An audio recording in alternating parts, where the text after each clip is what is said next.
Hi, everyone. A very warm welcome to my fellow panelists in this session today, which is the concluding session of the IPA GMP event. We'll actually be focusing on reflecting on the kind of trajectory that the industry has been on in terms of ensuring and assuring good manufacturing process practices or GMP. But more importantly, we hope to have a meaningful discussion and debate around what the future holds or the future of GMP, if you will. To get us started, I think GMP as a term is something that is widely recognized globally. We all know how GMP came to be as a concept. The realization that endpoint quality testing is potentially not sufficient in itself to ensure the kind of quality excellence that patients need and deserve globally. Right? In fact, it's important to ensure that quality practices, good manufacturing practices, are embedded into day-to-day operations on the lab, in the shop floor, etc.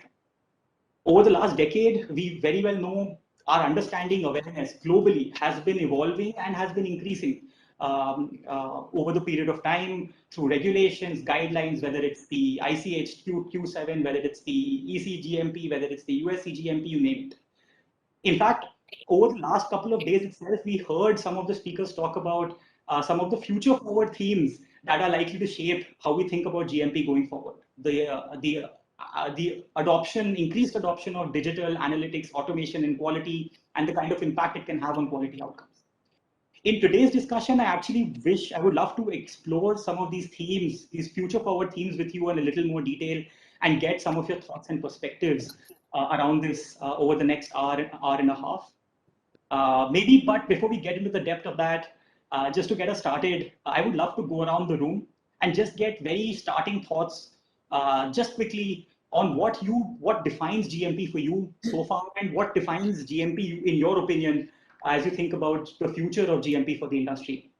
Maybe Rajiv, you can get us started, and I would love to go around the room thereafter. Thank you so much, and it's a pleasure to be back on the IPF forum. And with all my colleagues over here, we've been talking to each other several times earlier.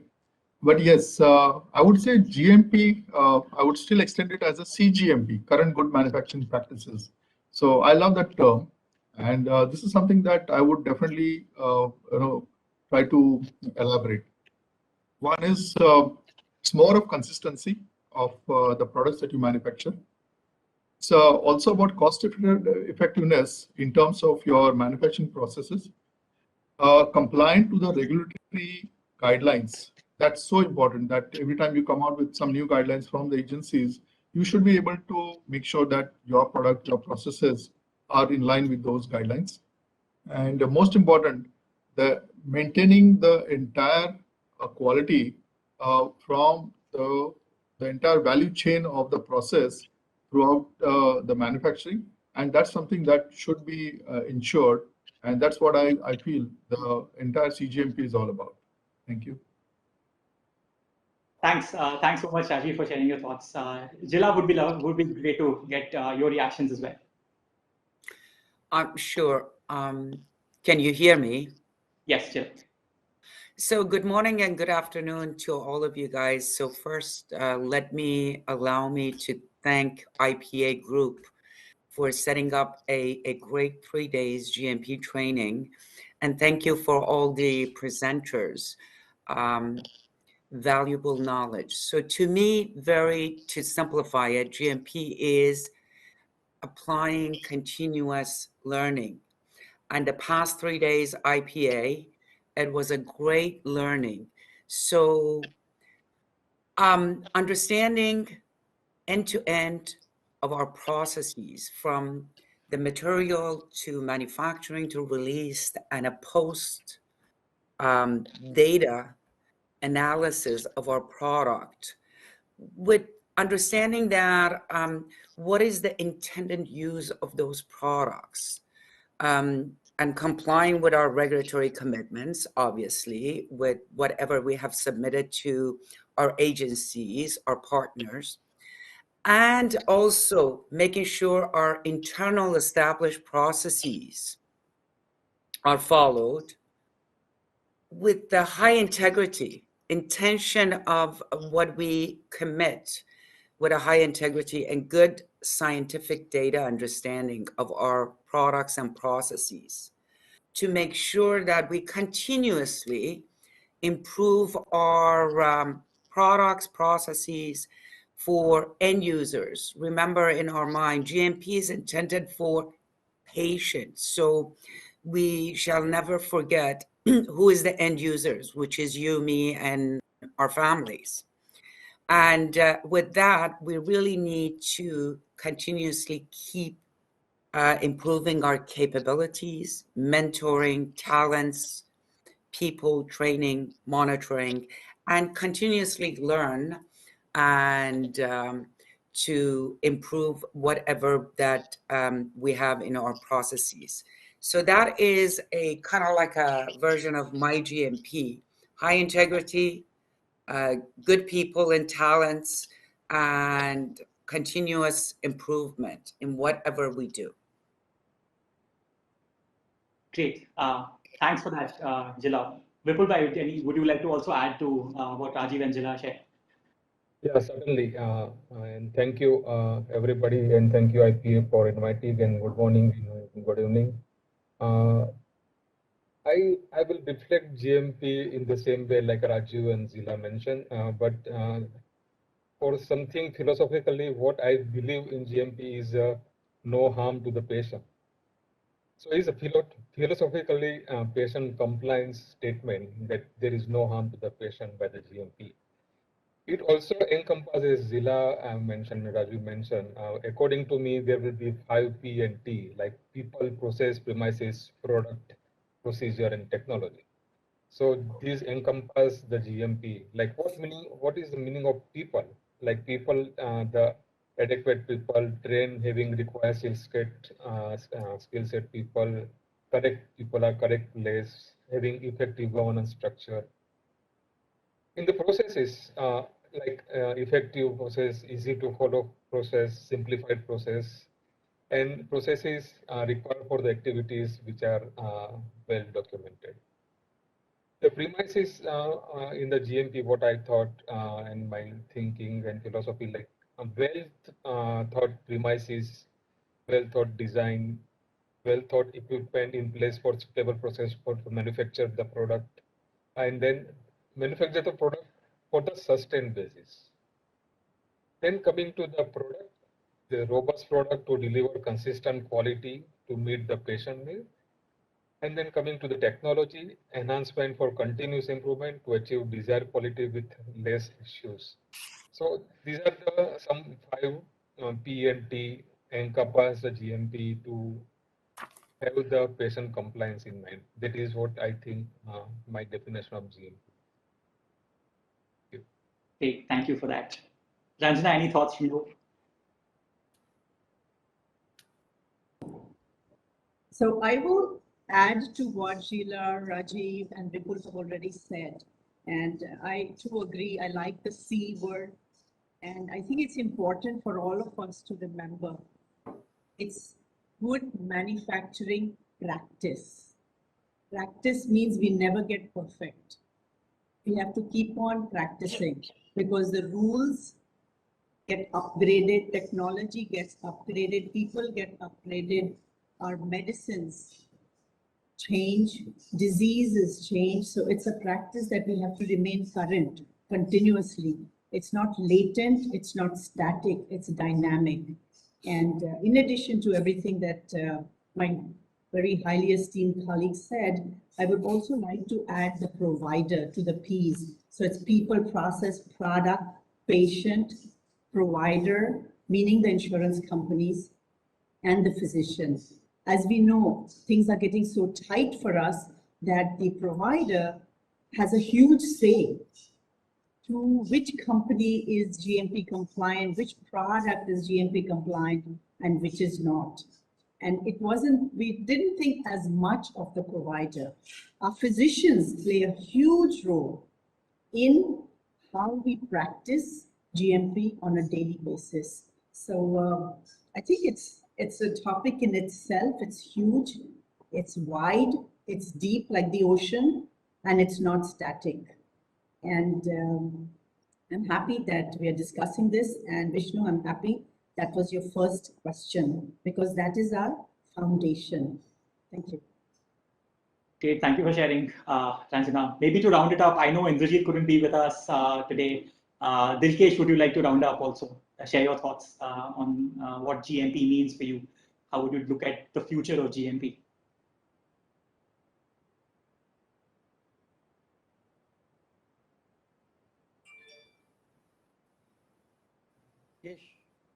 Dilkesh, I think we're finding some trouble hearing you. Dilkesh, please unmute yourself. You're not able to hear him, right?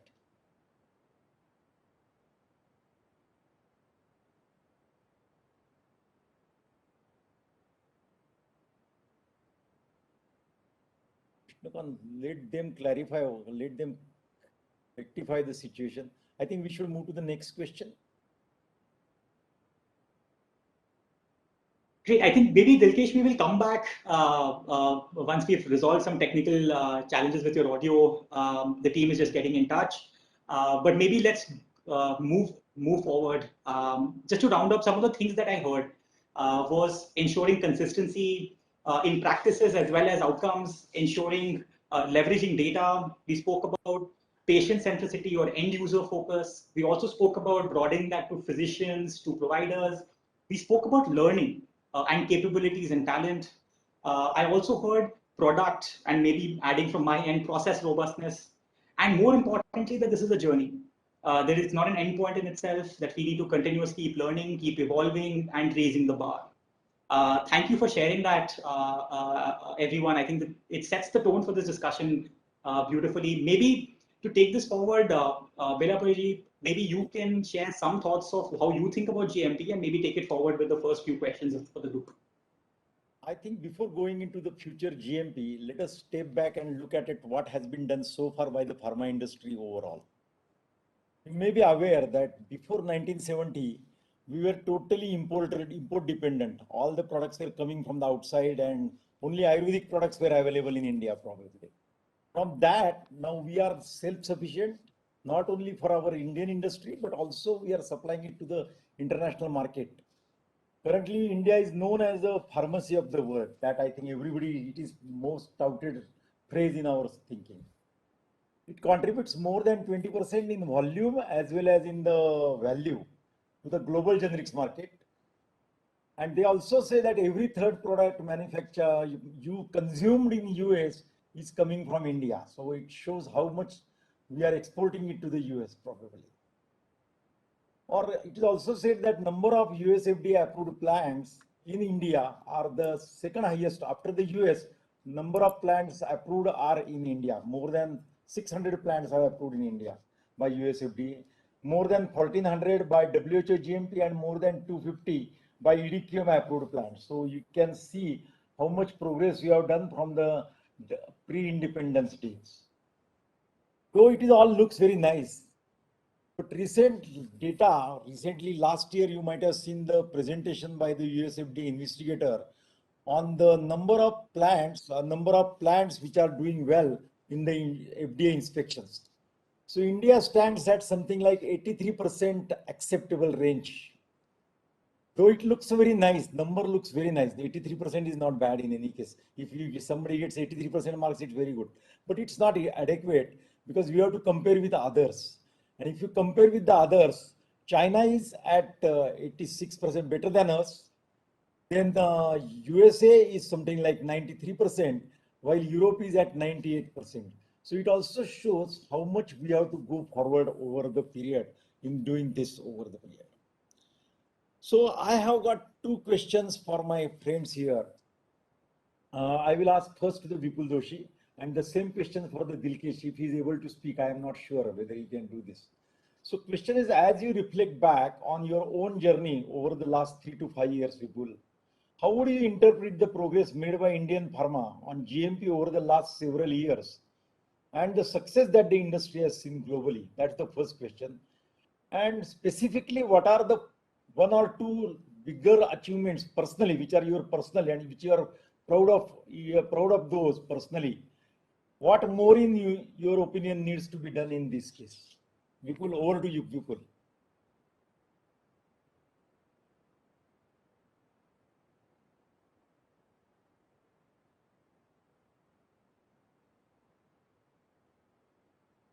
Vipul, are you talking? We are not able to hear you.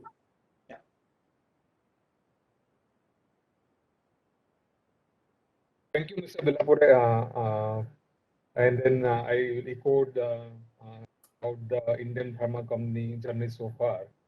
The statistics, what you mentioned, is very interesting, and it speaks about itself. Like the Indian pharma major player globally contribute more than 20% volume and value, and having highest number of US FDA approved site outside US, and more than 1400 WHO approved site, and more than 250 EU approved sites. So the journey speaks about itself. But however, I will give more little insight about what we as a company, along with the government and the other stakeholders. So this industry, with support from the government and other stakeholders, has built a sustainable foundation for success, especially distinctive capabilities in the key area of the value chains. In particular, strong manufacturing, product development, process innovation capabilities have enabled Indian companies to drive significant efficiencies. Over the last 2 decades, the industry has invested heavily in world-class manufacturing facility. Like I'm proud to say that when I visited many of the plants outside India, some of the plants or many of the plants which I've seen in India, I think it is much better than a world-class facility. The industry has significantly expanded capabilities across dosage forms and technology and increasingly focus on the innovations. So I will give an example. In 70s, we have started for the as an API manufacturing. Then we have moved forward to the next level for the strong capability for the dosage form for the OSD. Then we have moved forward for the complex generics and NDDS. And now we are focusing on the large molecule like biologics and NCEs. So this is a journey so far what we are looking at as a Indian pharma companies. Companies has taken journey to develop the quality culture embedded in their system and championed by the leaderships. So, we see that IPA, like 6 companies, the leaders, they've come together and created this forum. Same way, the leadership of the different companies are also as champion the building the quality culture. There are currently some of the key challenges are addressed in the industries, like building a robust data reliability system for leveraging technology. Like you are aware about that data reliability, we are being hit very badly by the FDA, and then Indian companies has done remarkably well. And then many of the, if you see the observations, there are no data reliability issues.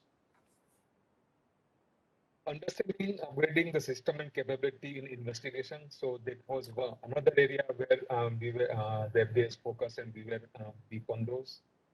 Then strengthening the management system to manage quality. So governance structures have been improved. Embedding the quality into the product design. So we must have heard about the QBDs and many other aspects about the GMP. So now the quality guide designs are embedded into the systems. Building the culture of quality across the organization, I have mentioned that, and expanding and upskilling the quality and operator talent pools. So these are the few things which I emphasize on the journey of the Indian pharma company so far. Now coming to the next question of Mr. Bellapure, what I am proud of. So let me tell you that I am proud of my Indian industries, the journey which is done by together, by virtue, by individual. But as me as a head of the quality in my company, 1 or 2 things which I am really proud of, that one is the automation. Like I'm very proud that for last 4 years, we have taken the journey for the automation and especially focus on QC first. And now currently my QC is almost 90% paperless. So what we have done, we have fully integrated the digital tools like LIMS, chromatographic data management systems, chromatographic and non-chromatographic electronic signatures, fully automated data backup systems, predictive analysis integrated with SAP, and reviewer-friendly environment which we have created. This is not all in the automation is left. We have gone with the e-log books. We have done with the barcode scanners. We have gone with the paper on glass for the remaining activity. So if you see hardly the papers which we can see in my laboratory. Another thing, we have taken the huge work which has happened and which is happening, move towards the Pharma 4. Pharma 4, like implementation of CGMP software across the quality activities. And we are very, very aggressively working towards the integration for the data analytics driven culture and improvement compliance and operational excellence. I will give you an example where I'm very proud of. We have created a smart software. Now, what is the smart software? It is nothing but the historical data and machine learnings are being captured into the systems. And then it is put in our GMP software like TrackWise into drop downs. So now similar type of investigations, so deviation somebody has to do, then they have the knowledge base ready and then they use the database. So this is really help for the individual dependency and then the improperly written GMP document. So these are the some improvements which we have done. Another thing which I'm very proud of, the paperless environment in microbiology. So what we have done in this, like we have gone with the MODA. I think everybody is using the MODA, but here the MODA is integrated with my colony counter. So the colony counter is integrated MODA. The earlier days, the microbiologists used to do the reading manually, and then another microbiologist used to do the checking of the plates. And then you're aware that the big plant like what we have, the more than 5,000 plates have to be reviewed on a daily basis, which is a task and impossible to do, and that is very complicated. So now our integration has really helped. One is in the compliance, one is the productivity. And then the microbiologists are free to do much better work into Naval. So these are the few things which I'm really proud of in the automation. And then lastly, we have built the QUEST program, which is quality enhancement through sustainable transformation. So that journey is started with the mechanism itself in the 2016. And then now it is 5 years. We have completed 26 sites. And these programs are on the day-to-day basis going on and then covered almost 100% workforce, which is there onto the floor. So these are the few things which I'm very proud of, which I want to mention. Thank you. Thank you, Vipul. Are you able to speak? You are able to.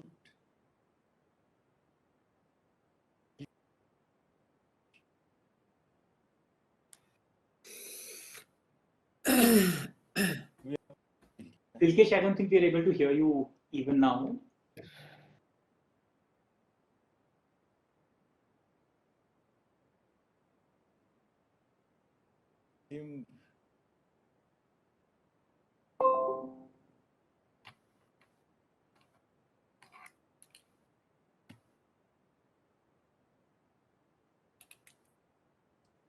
There seems to be a problem.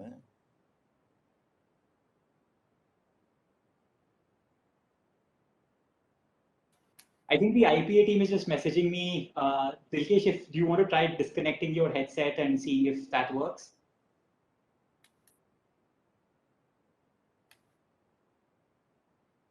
No.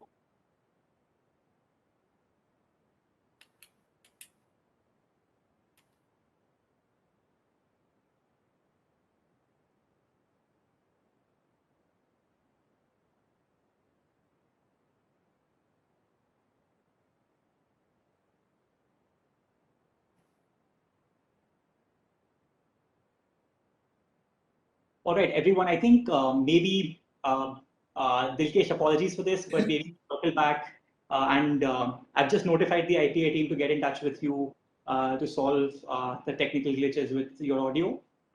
Maybe I think just getting your overall views on GMP, specifically also reflections on the journey so far. I'll circle back to you on when we get back, right? But maybe just to take this forward in the interest of time, some interesting themes that I picked up from this was focus on culture and capabilities are something that we should feel really good about in terms of the GMP journey so far. Moving towards more complex, potentially more innovative platforms. Spoke about complex technologies, NDDS, etc. And also maybe early forays into how we're thinking about data, new technology, automation, data systems, smart softwares, etc.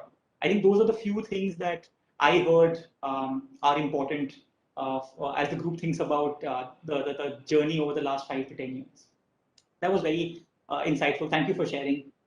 Now maybe let me pivot to talking about what the future of GMP or how GMP is likely to evolve going forward.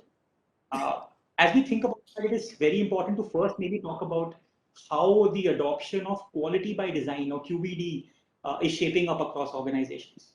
QBD, as you know, everyone, is not a new concept. It's been there over the years. The industry has been evolving, is being steered towards quality by design, almost moving from quality by testing traditionally towards a more holistic quality by design practices, systems, organization-wide approach. And even whether you talk about regulations, regulatory focus, guidelines, etc., the acceptance and understanding of QBD also is evolving, and it's potentially one of the first things to talk about when you talk about the evolution of GMP. I do know that all of you are thinking about shaping this or are already shaping your vision for quality by design. But I would love to actually hear about, for some of you, the kind of milestones that you've done, how you're thinking about that vision. And in that context, I have two questions. Maybe I'll start with Zila, and then Ranjana, I would love to hear your thoughts on this. The two questions are, one, what is your vision as you think of the industry overall? What is your vision of adoption of QBD for the industry overall, and where do you think the industry is right now? How far are we? How close are we to that vision? And secondly, to achieve the vision in its entirety, what do you think are the biggest one or two priorities for the industry, for your respective organizations towards complete QBD adoption?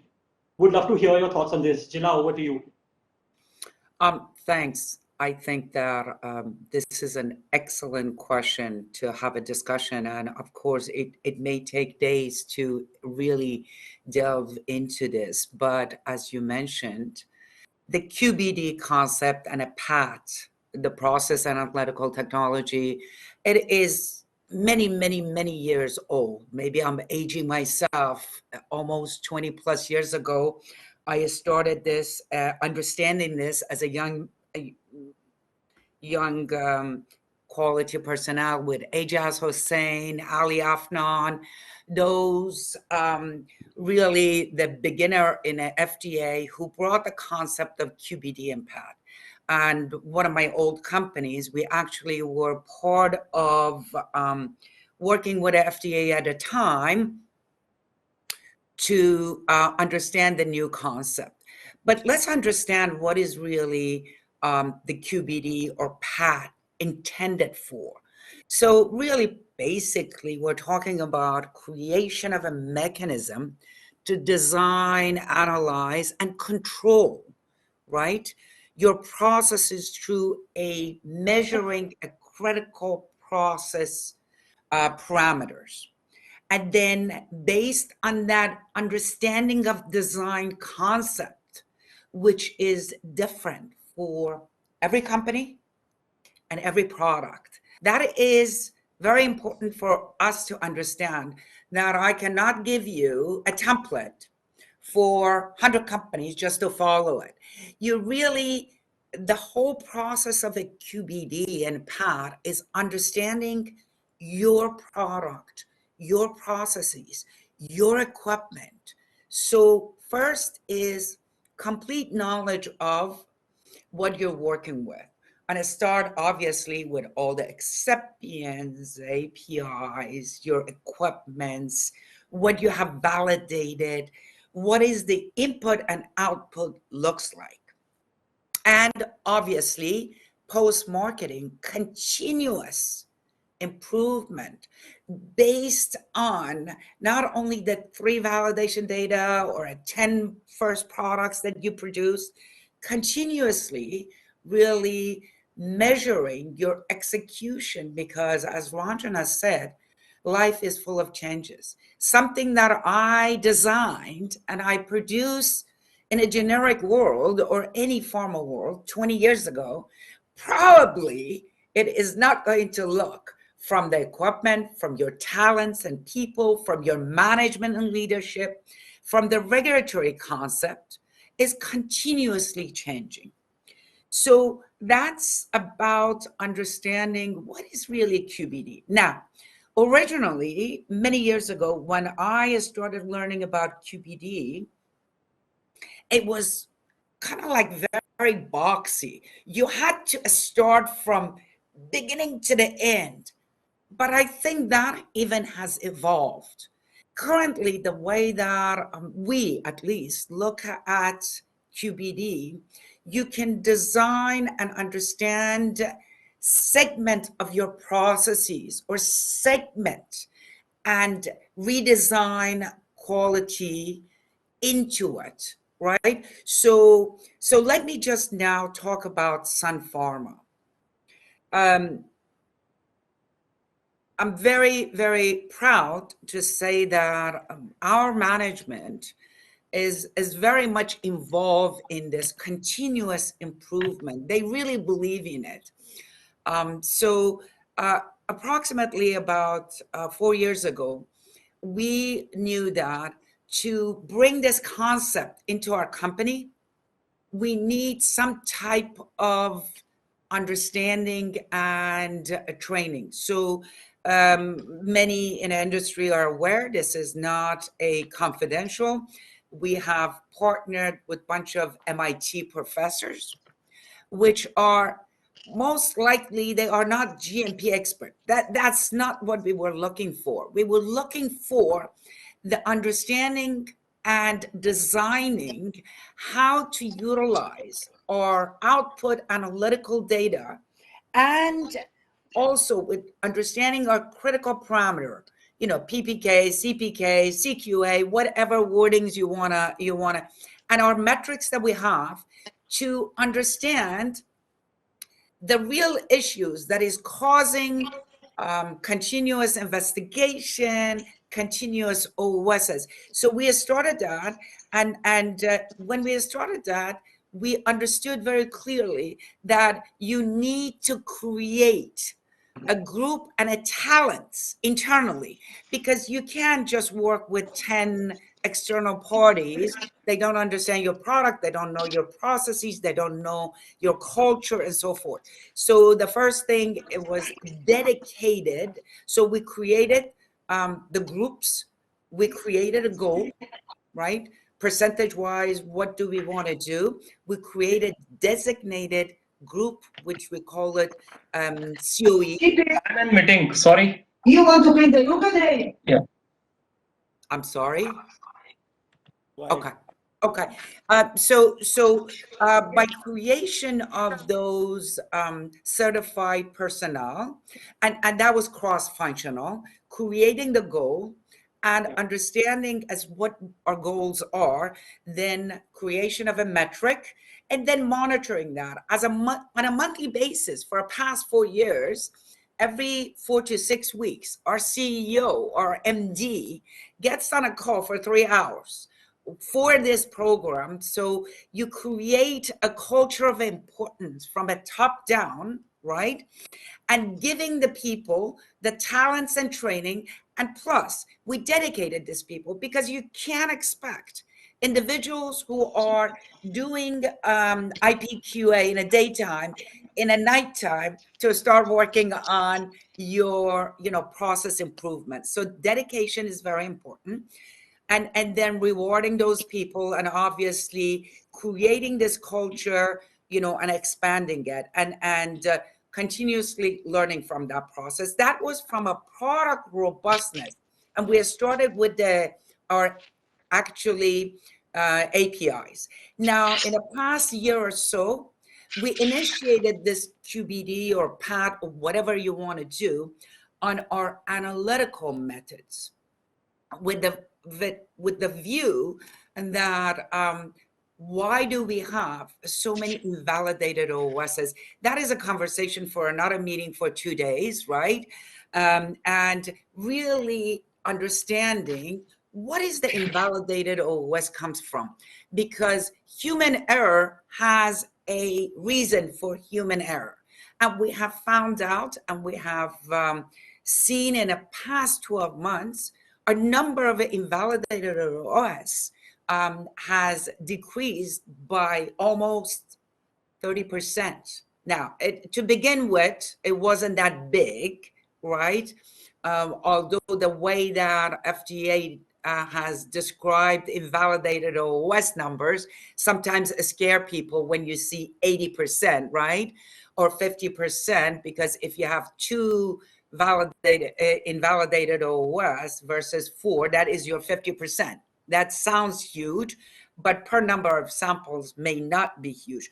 But regardless, we have initiated the QBD or a PAT for analytical method recently. So I know that probably I didn't cover all of the execution planning, but I'll be more than happy to answer more questions, because I am very close to this project myself.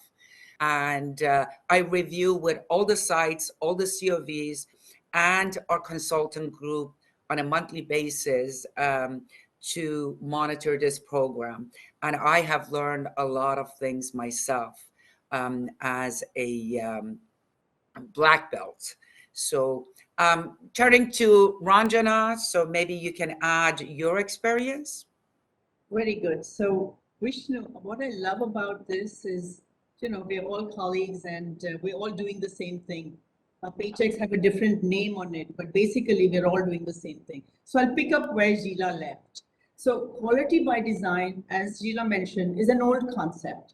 I too, back in early 90s, attended lots of AJARs who said, and he was like the only game in town with QBD. But today it's different. And QBD, in my opinion, has two views. One is a narrow, very narrow view, which is, your CMA, your critical material attribute, your critical process parameter, your critical quality attributes, all of those things. And all of those things are important to study during R&D. Because at the end of the day, we heard many of my colleagues say, what is it all about? It's about having good quality product at the right time, in the right place, on the patient's shelves. And all of us have this fiduciary responsibility not to go on back order, right?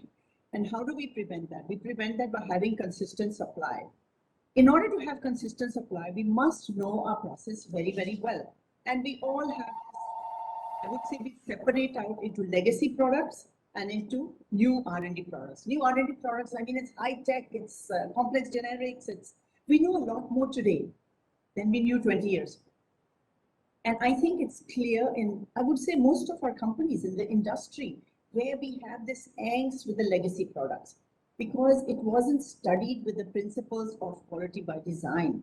But today it's different.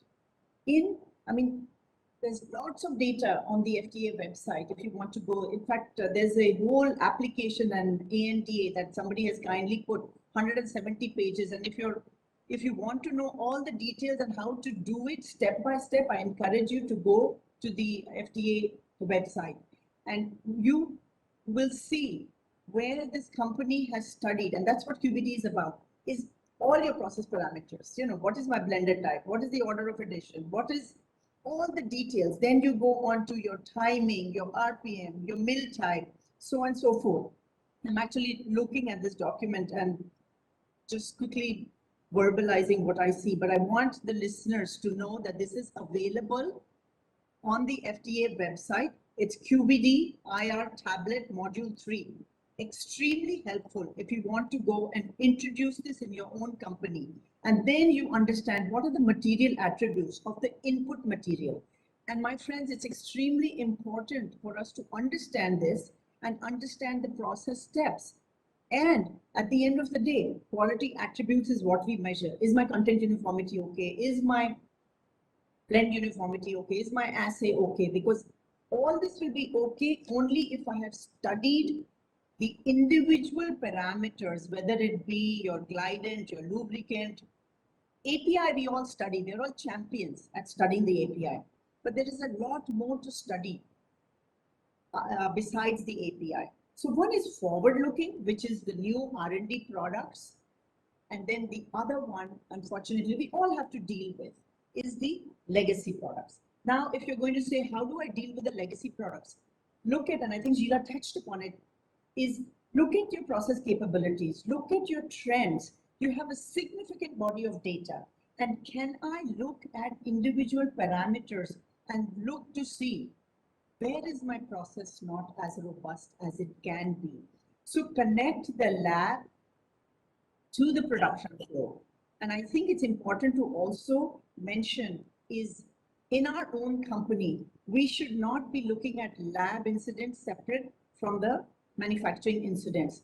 If I'm getting failures in a product, I must go, and I know everybody does that OS investigation and all of that, but I think we look at things in silos.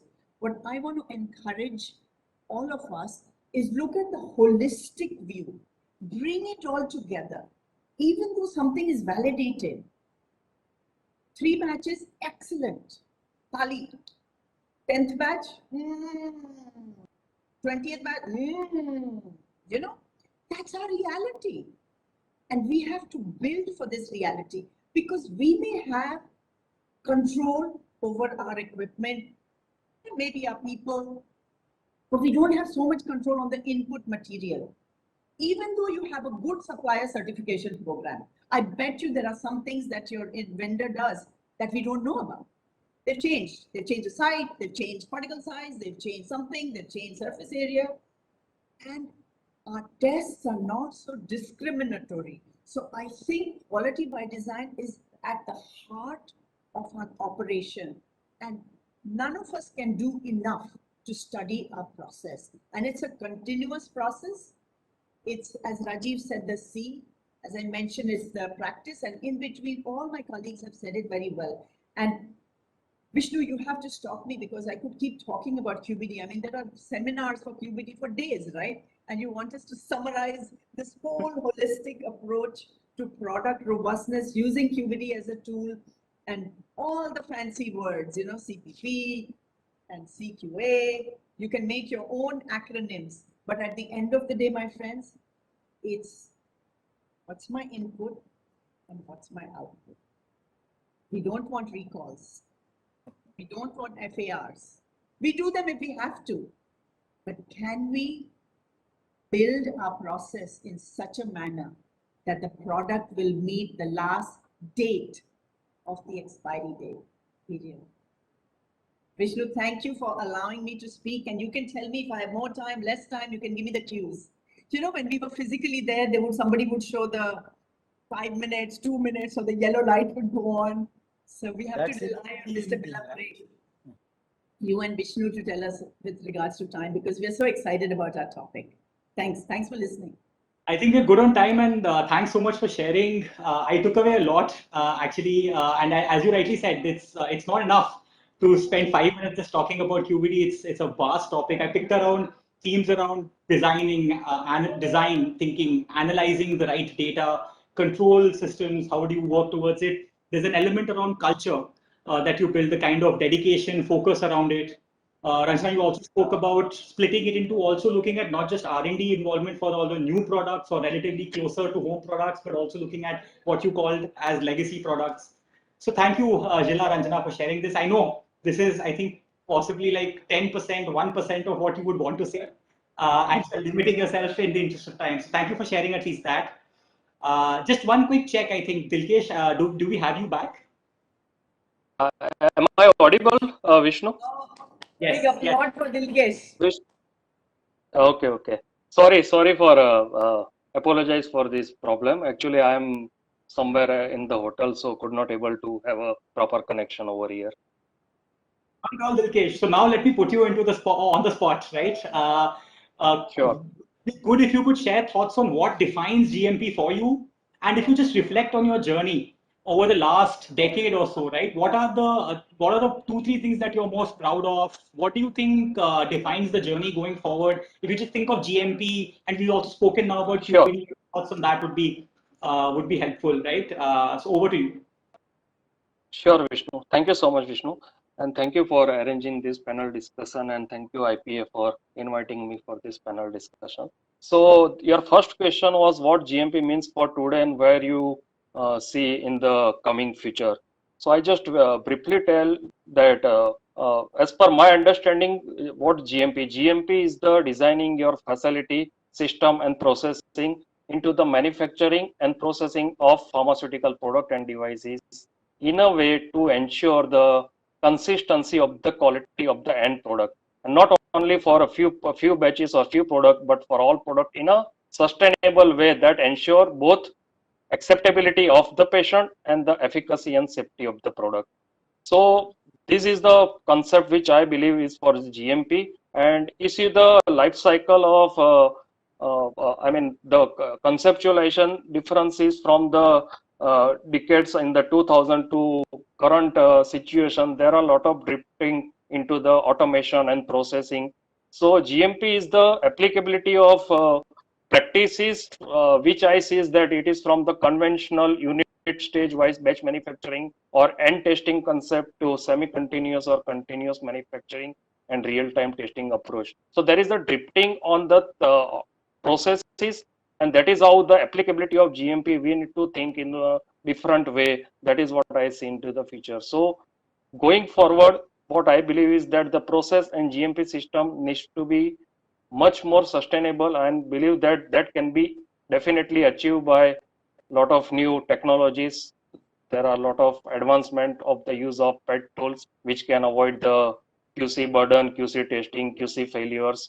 We can utilize a lot of IT platforms and applications for digitalization and real-time data analysis. And of course, these are the new challenges, and that has to be aligned with the GMP expectation, because moment you shift to those kind of new platform and areas, you also need to think that how it will be consistently remain into the compliant state throughout its life cycle. So a lot of computer system validation would come in picture in the future for the GMP expectation. So though I believe that initial phase, this is going to be a very challenging task, but end of the day, I think it result in the sustainable environment and also helps in the real-time decisions for the batch release. Moving forward, I would consider there are several elements of the GMP which would be continuously adopting. For example, do right first time approach by applying the what Ranjana, Jila, and everybody says that the quality by design approach, both in not in only processes but also into the analysis, making your processes robust so that you will have a minimum failure, minimum recurrence of the issues, minimum deviation and event, and that is how you can get rid of the investigation of those aspects. So the another aspect which I feel that in future would be helpful from the GMP perspective is the data-centric decision processes and improvement in the process based on the real-time data analysis. And that would also build in the assessment of the quality metrics and quality indicator to understand the maturity of the quality system. And I believe that improvement based on all these aspects would definitely help industry to sustain the product robustness and the GMP compliance. And one another aspect which it's migrating is that the industry is looking at the reducing the human intervention in the processes by using various applications, and that is how we can enhance our consistency of the processes and applying the risk-based approach, and that would really result in the maturing the quality system and ultimately enhance the compliance for the future. So this is what my thought on the GMP for today and what future I see. Okay, So thanks. another Sorry, go ahead. Dilip. sorry. Please go ahead. Please go ahead. So another question you had on the reflection of the journey so far, and what are the progress made by Indian pharma on the GMP aspect. So I would say India has made significant progress in over last couple of years. in aligning expectation of both good manufacturing practices and quality management system. Though there were a lot of old guidelines, but there are not a lot of new thinking and concept in terms of updating the regulatory environment and the guideline that includes quality by design approach, applying ICH Q9, Q10 pharmaceutical quality system, and that has to be built in throughout the life cycle of the processes and the product. So ultimate goal is to make the processes more robust. So I would say the pace of evaluation of quality management system of the pharma companies, particularly in India, is much faster in last 5 years. And I think that is ultimately getting strengthened the overall control and the processes into the product designing and the commercial aspect.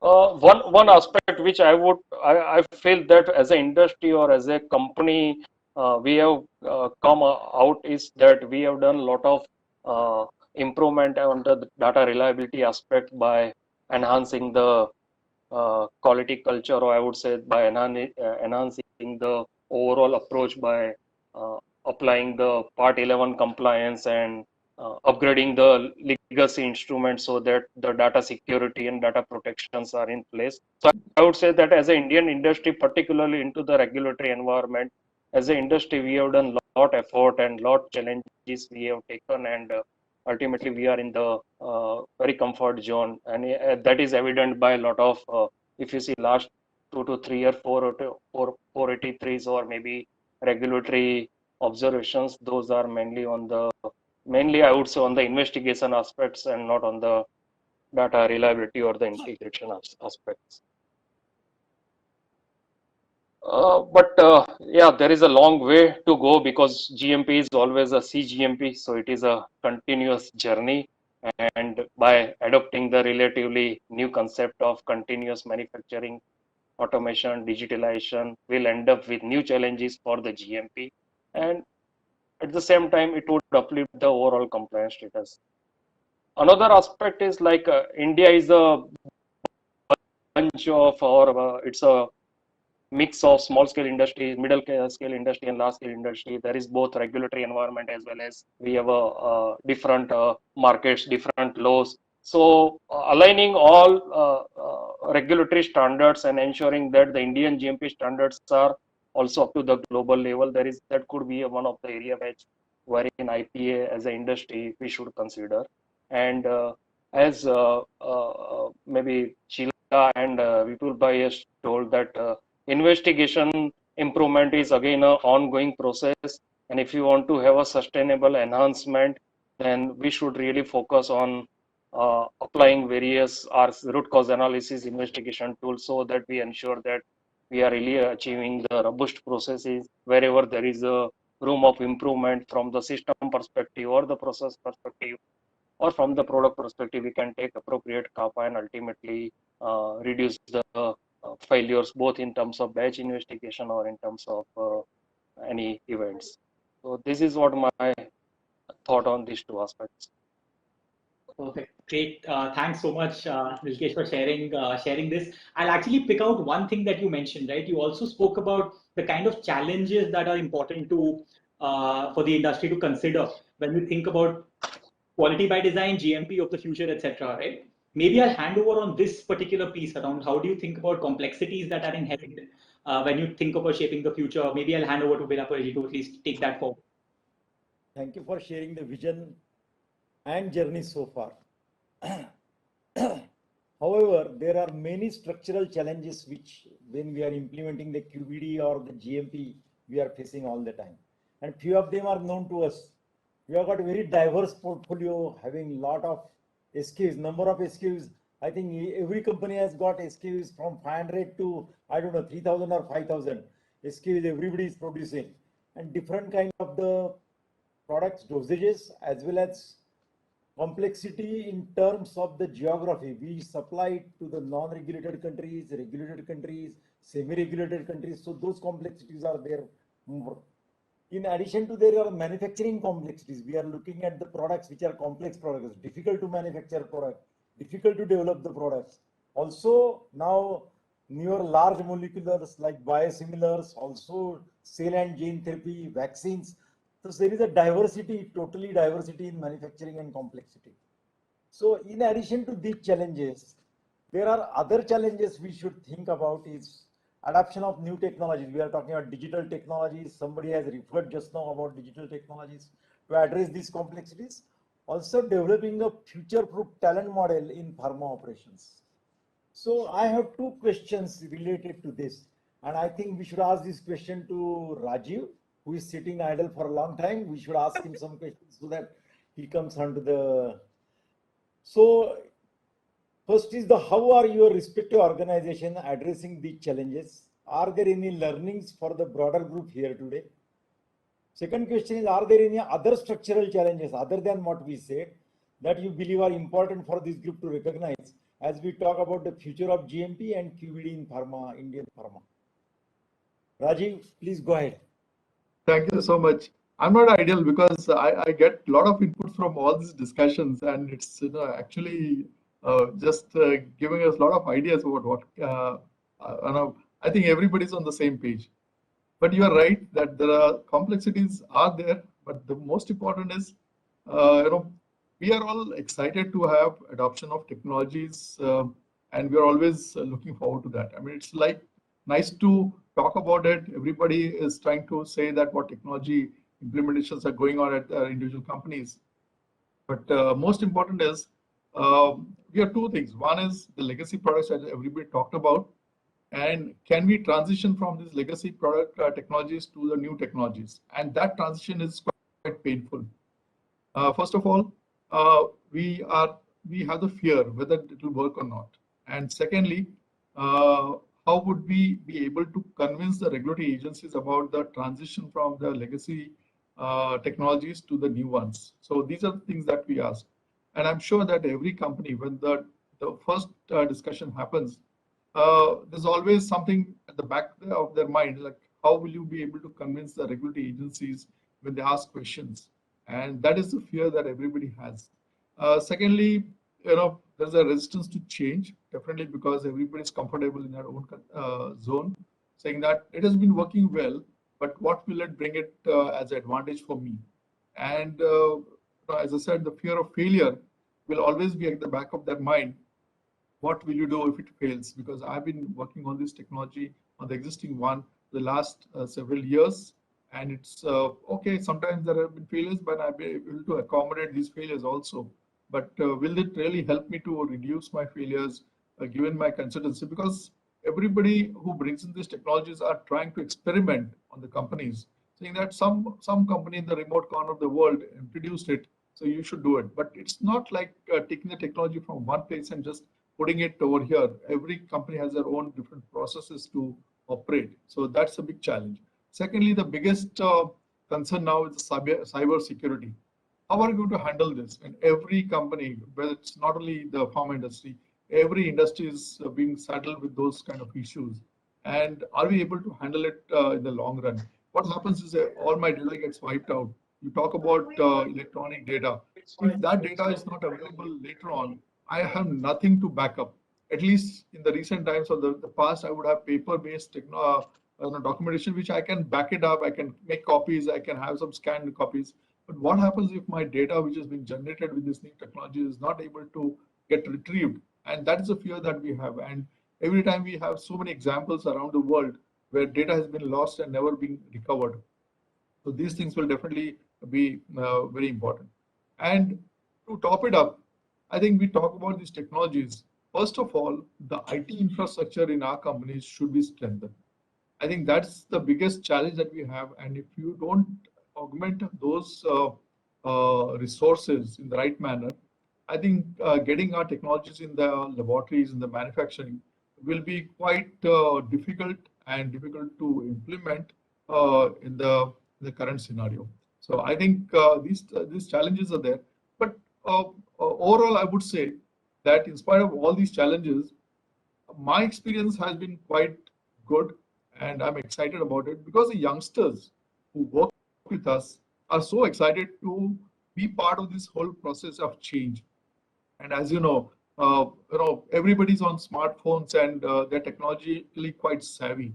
So asking them to be part of this technology upgradation and changes is something that I feel that whenever we introduce something at one location, there's a lot of excitement at the other places saying that when are you going to bring these technologies to us? Because we are now, I would say, fed up with this kind of manual work, and we want to bring in this kind of thing because we are, the moment they go out of the factories, they're all on the smartphones and they are much tech savvy. But when it comes back to the offices and the factories, they're still in most of the in their earlier ways of working, and they want to bring in technologies. I think their excitement is very good. We should encourage that. We should nurture it and try to see how fast we can bring in. I think there's a huge scope, and I'm excited about the whole process that is going on now.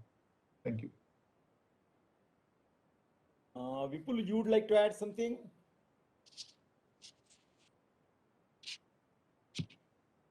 Yeah, definitely. This is very interesting subject and is a burning issue in our Indian pharma industries because complexity and diversity in generic pharma companies way of life due to the need for the business. We are not the innovators. We are the generic companies, and then our business is such like what Mr. Bellapure mentioned about the thousands of SKUs and different markets, different geographies, and then different regulations. So these different regulatory bodies are having different requirement of GMP compliance and product quality. Harmonization is a marathon task. I don't think harmonization we will able to do ever because even though there are ICH, there are different forums, different activities. But if you see for one product, I can give you that we have different SFGs. What was 5 to 6 SFGs for one product because of the market demand and then the market requirement for the EMB. So coming back to the complexity and diversity, I agree with what Mr. Bellapure mentioned. What we have done in my company to overcome these issues. So I don't say that we have overcome 100%, but we have done so far so good. One thing we have focused 3 things on this to handle the complexity and diversity. One is the people. So what we have done in the people, mainly we are working on building a quality mindsets of the people to equip with the delivery of the quality product. So that is first thing which we have done. Another point which we have discussed during our another forum, capability building in focus area. We used to do the training. Now, I don't think that training is the perfect word in this current environment. So skill building, capability building, and skill sets of the operator and supervisor who handle this complexity is very, very critical and which we are focusing on. Another thing which we have done in this is organization changes at shop floor level. Because as you know that at the shop floor, like we sit in the cabins, we don't hardly take the rounds once in a month or once in 2 months, something like that. But your front runners are your operators, or your front runners are your supervisors.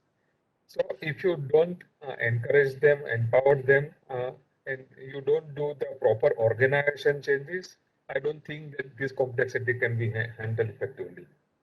So what we have done the organization changes at software level to make the process more robust by incorporating dedicated workforce. Like if I have the MDI team, or I have the nasal team, or I have the TDS, my transdermal team. So those are the dedicated workforce with the supervisors. And then even though it is OSD, whether it is IR or whether it is pallet or whether it is MR, so there also we have tried to do that people are focused not only into the manufacturing, also into the analytical. So complex analysis also we have dedicated the people to do this analysis. So this is not done just like that. We have evaluated the proficiencies, attitude, the aptitude, many HR tests which we have done, and we have created the group and focus, and then try to build their capability for that complexity of this environment. We have done the governance mechanism changes for the operator and supervisor for the effective operation and review process. Because we believe, when I believe, and then my colleagues here, and we have discussed in past, that the review mechanism, if you are strong, that the first hand information, if it's reviewed, you can caught all these investigation deviations, process flows, everything can be caught in that.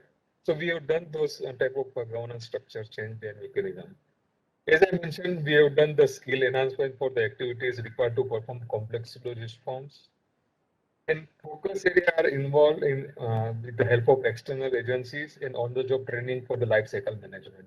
So we have involved the external agencies who are the OEMs. We use them for the on-the-job training to the operator. I will give you an example for the complex equipment which we have bought in. FAT, we have sent the operator rather than we send the QA people, because operator has to operate the machine, not the QA. So these are some of the changes which we have done in the people front. In the process front, what we have done, we have harmonized and simplified in major task is taken up by building and investing in the quality process across value stream. We have done for different business form, factory in factory concept. So this concept is like that. We have the main campus. We have the OSD, that is factory by itself. We have the nasal spray, is a factory by itself. We have the MDI, which is a factory by itself. So we call it a factory concept, where the skill sets are not mix and match. So those are all dedicated equipment, dedicated processes, dedicated procedures, dedicated utilities, so on and so forth. For diversified market, separate facilities are built. So this is our strategic decision. So for the diversified market, like what Mr. Belapuram when like semi-regulated or the India market, we have built the different facility. We don't do the more complexity into our regulated plan. So that is one strategic decision, and then now we have almost all the companies are having the similar strategies about the market-wise plan. However, if the dosage form demands, like I cannot build the sub-gelatin facility for the EMB or for the regulated market. So such specialized dosage form like MDI, sub-gelatin, injectables, or anti-cancers. So where the processes and the complexity are still persist, but those are being taken care by the effective governance structures. Wherever the common facilities are there for the diversity of market, and having different SFGs due to different specification, common approach for GMP and compliance is taken. So in this case, for the GMP and compliance, we have taken the common approach. So we don't have the SOP for the South Africa, or we don't have the SOP for the US, or we don't have the SOP. So GMP and compliance, we have taken that is very clear that it is a common procedure and systems.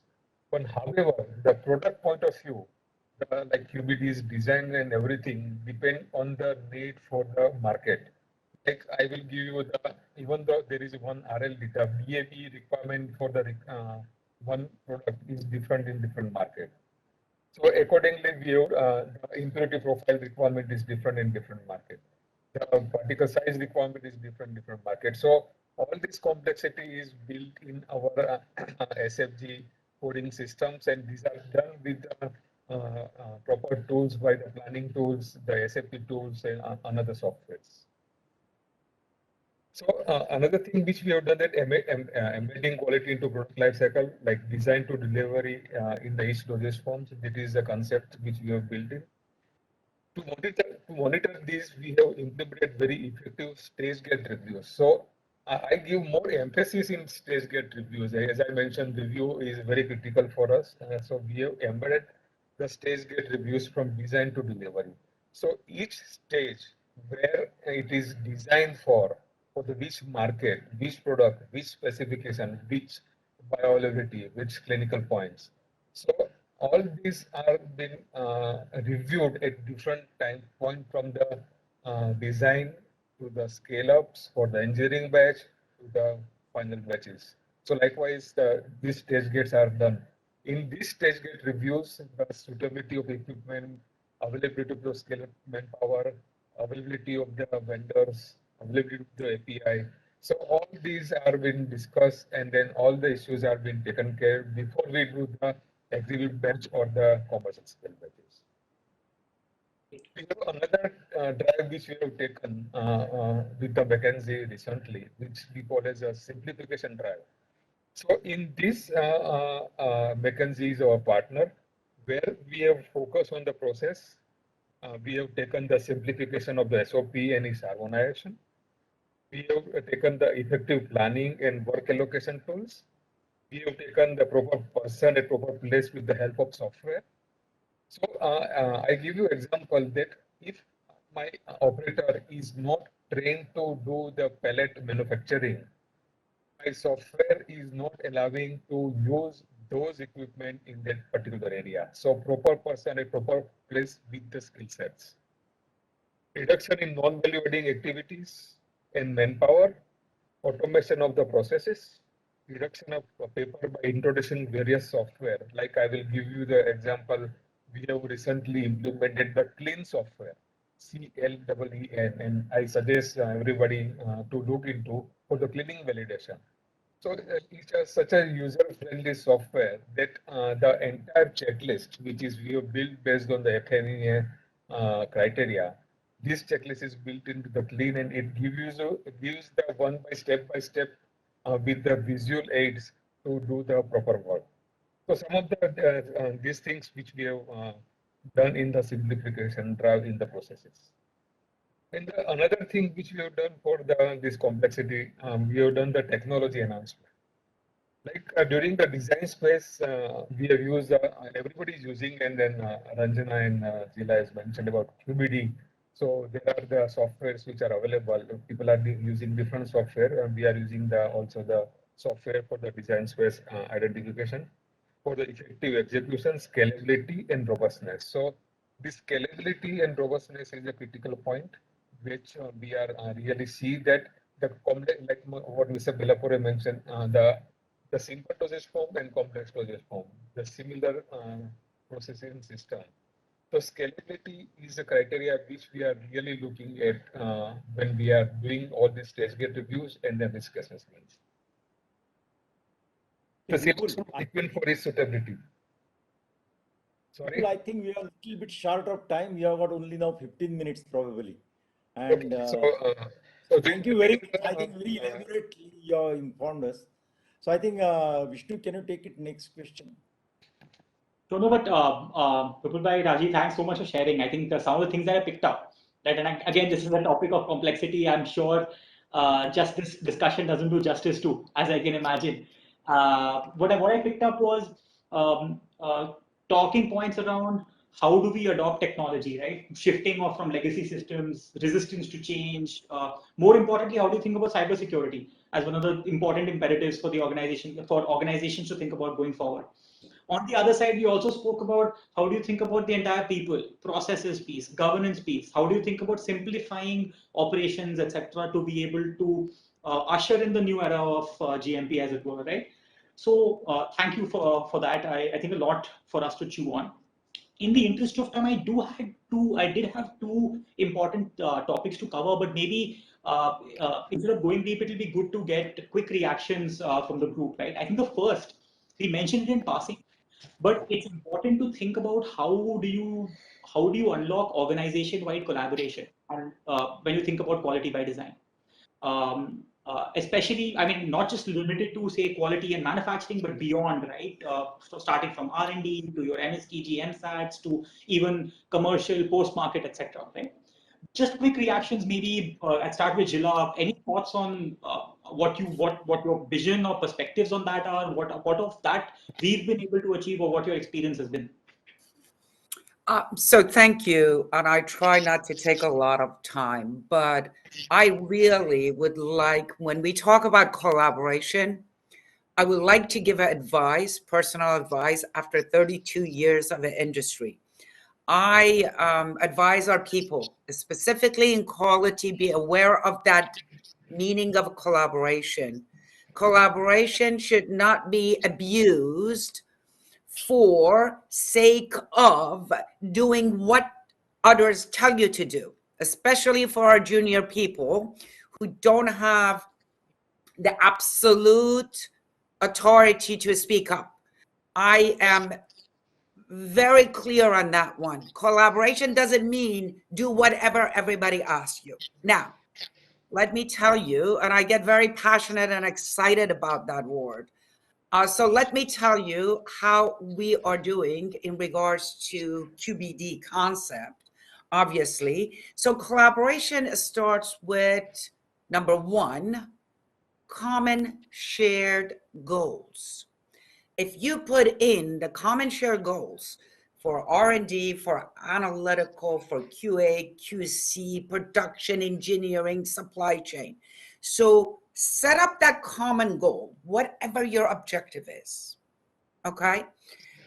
From that point on, okay, you need to be aware that, again, one of the things that I think we are not doing well across the industry is really setting the priorities. We keep adding projects to our peoples, and that is one of the biggest issue for execution failures and not meeting your commitments on time. So set your priority based on those shares. Then really, again, giving dedicated resources. You cannot expect the same person to do 3 jobs, okay? Please have empathy in, I'm not even talking about a work-life balance, but be careful as what you add on individuals, because majority of our people in a different cultures, not only in India, they do not want to say no. So they do a very chopped action execution. 4, train your talents. Really train your talents, and with different kind of like a Gemba walk or the processes or analytical tool, whatever your tools are. Have an ongoing management review. It is very important. This type of a project have to come from a top down. Ideas goes from a bottom up, but the management buy-in and setup is from top down, because you can never get an organization to work toward the same common, goal, which is really a very extensive one if your CEO, chairman, MD is not buying into it. So your management buy-in and reviews, right, are just to give that people a perspective that this is important to us, right, in our culture. Then, of course, you have based on a goal, based on what you want to achieve. Like, for example, one of my objectives is 10% of my product at each site annually to increase PPK or CPK. We color coded, right? From going from a red, going to orange, and then ultimately green. Okay. So, and this is not kind of like I get up tomorrow morning and my PPK revert from 0.3 to 1.3, right? So monitoring.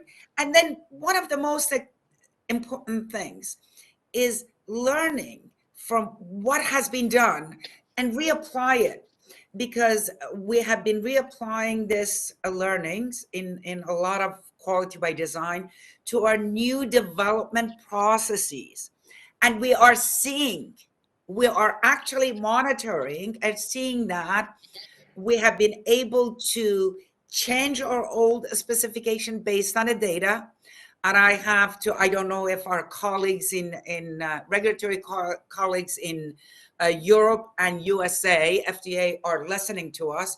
We're really proud of what they have done in the past 18 months with COVID. We have seen whenever you provide the data, it's very simple. to change your old specification, to remove some of redundancy.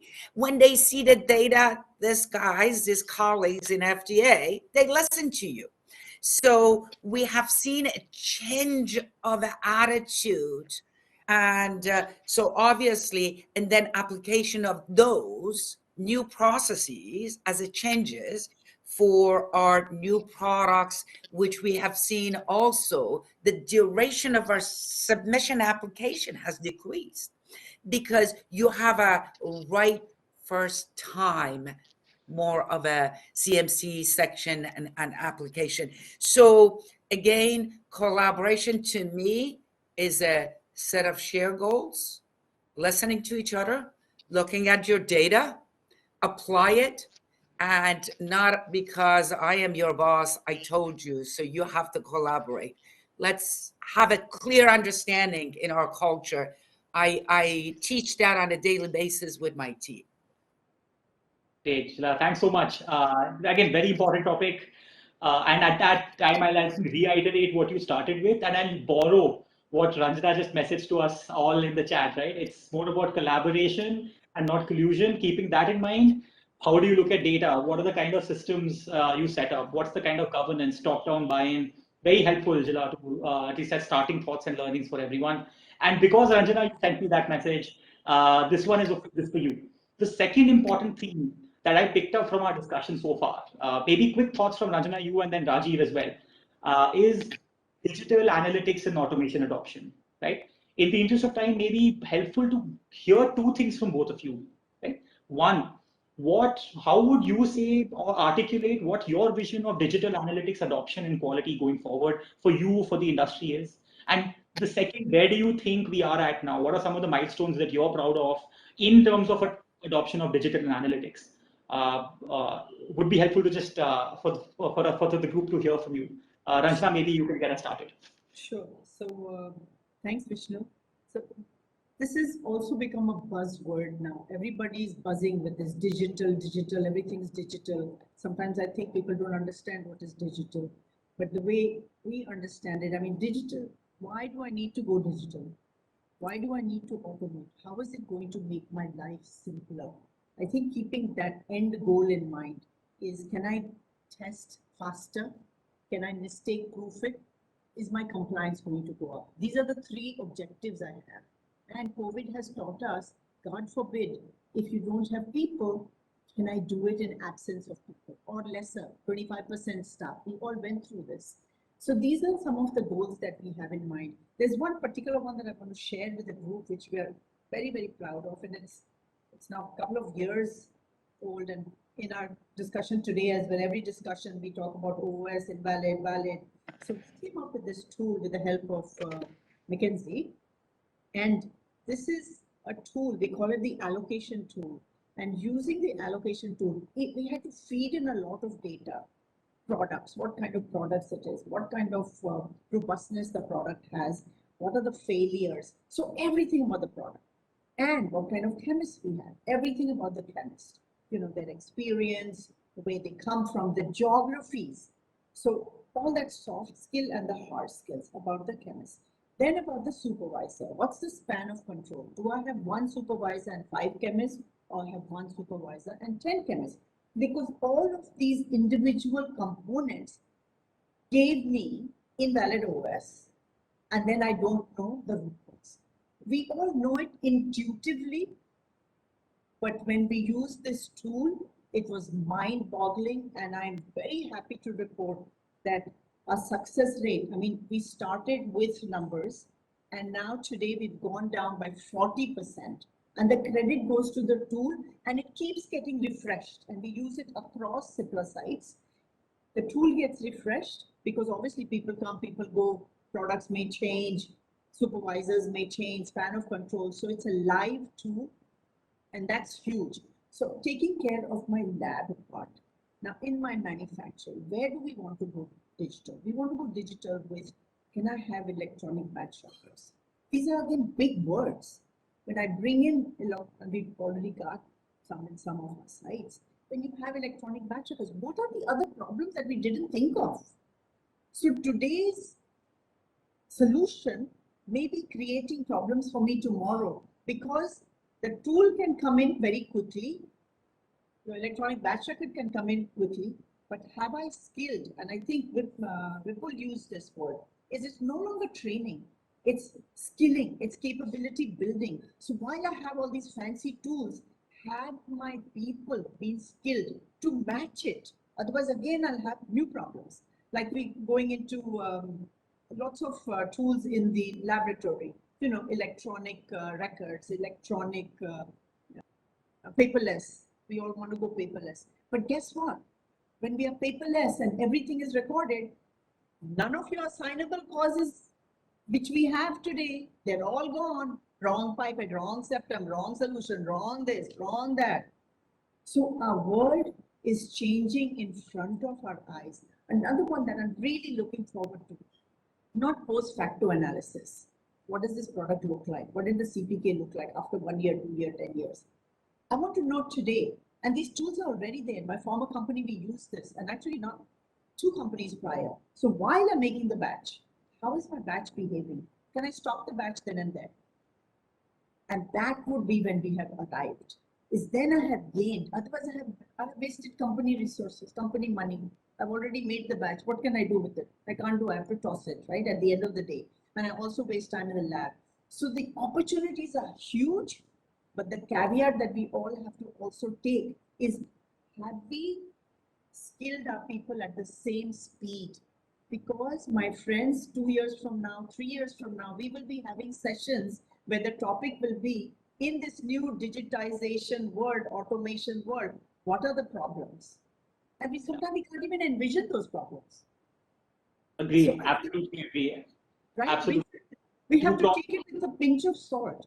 And another very important, and I know we're running out of time, is a very important mantra, which I wish it was mine, but it's not mine. It came from somebody, some young kid I was talking to who works in the automotive industry.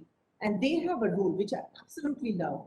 Create no defects, pass no defects, accept no defects. There are 2 industries that are phenomenal. One is the automotive and one is the aviation. I mean, look at the 9 Sigma or 12 Sigma they're running at. So I think we're coming onto the cusp of a new world. Let's tread slowly. Let's go in with eyes wide open, and let's not, I mean, they sound sexy, but let's be careful. Thank you. Thanks for listening again, and thanks for the time. Thanks, Ranjana. I think, sorry, my apologies. I think we've got a few pings from the IPA team. We are 1 minute on the clock. Rajiv, I'll overrule you. My apologies for this. I know the minute I hand over, you will also want to share your vision. And I think you've also shared a lot, and I'm recapping from what you've already shared with us as learnings today, right? How do you think about systems? How do you think about change that is going to get unlocked through digital analytics adoption, right? And how do you handle the resistance to change? So just on your behalf, I'm just reiterating some of the learnings on digital analytics adoption that you've already mentioned for the benefit of the group. I think given the last minute, let me just take this time to really thank our eminent and very insightful panel today. It has been an absolute pleasure hosting all of you, moderating all of you. It has been an incredible learning experience, even for me, as I'm sure it has been for all of the folks that are listening here today. And as always, as Ranjana is messaging as well now, there's never enough time to talk about such topics, right? We could talk about these for 3 days at a stretch, and I'm sure we will soon. But thank you so much for taking so much time out and having such an engaging discussion with all of us. Really appreciate it. Thank you and good evening to all. Next time we will have one Yeah. full day session for this. Yes, absolutely. Per topic.